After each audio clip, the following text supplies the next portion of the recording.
dia agak ngorok dikit. Caranya untuk membukanya sangat gampang.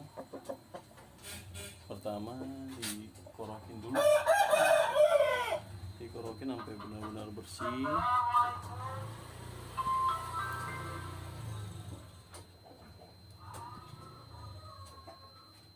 Banyak banget lendirnya.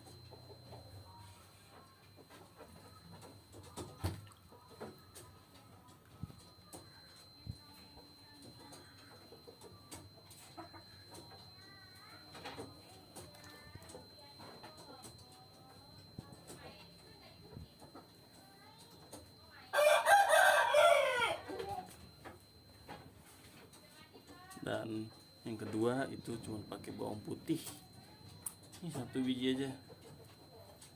Nah,